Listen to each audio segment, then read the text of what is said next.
Good morning, TGIF. This is not a TGIF message, but tomorrow does happen to be the weekend, so I want to talk about exercise.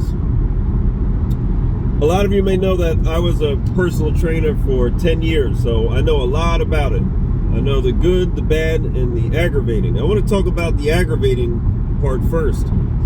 The aggravating part comes into play when we're talking attendance.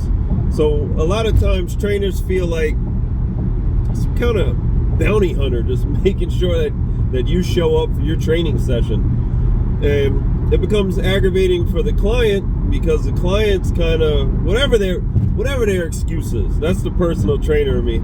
I don't want to hear your excuse, but whatever your excuse is, the client also has it in their mind that their trainer wants them to show up so they can get paid. That's not necessarily what it's all about. But client, this is for you. When you make an appointment with your trainer and then you cancel last minute, what did you do to that person? That person could have advanced their schedule had they had adequate time to do so. They could have done something else with their time rather than just sit and do nothing because you canceled last minute. So try to understand that part before you just assume, oh, my trainer only wants me to show up so they can get paid. And also, the right way to set up your personal training schedule with your clients is they have to pay you whether they show up or not. So if you establish that in the beginning, then it really doesn't matter. But anyway, let's get back to attendance, and today being Friday and tomorrow being the weekend. Some people say that they absolutely cannot exercise because they don't have the time or they're too tired, blah, blah, blah, blah, blah. So here comes the weekend. Now, I want to cover all bases. Some people work on the weekend and they're off Monday and Tuesday. So I don't want anyone to slip through the cracks.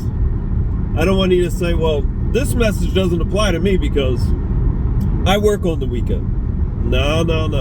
This is for whenever you don't have work. Don't try that. So here we go.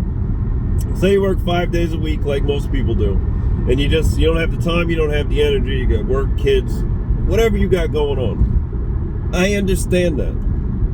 Look at that, I'm on your side. I'm validating your excuses or reasoning. Chill out, hold up. So, I'm going to use the weekend as an example, but for some people, like I said, their weekend are weekdays. So some people's Mondays are like other people's Saturdays.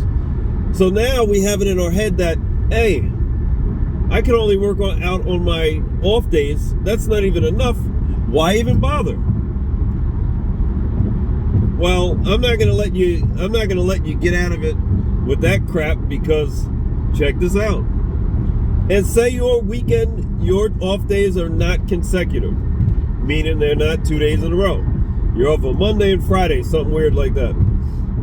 Don't ever think that when it comes, I'm isolating this exercise, don't bring it into other things, that something is better than nothing. In this case, something is better than nothing. And let me explain to you the benefit of that.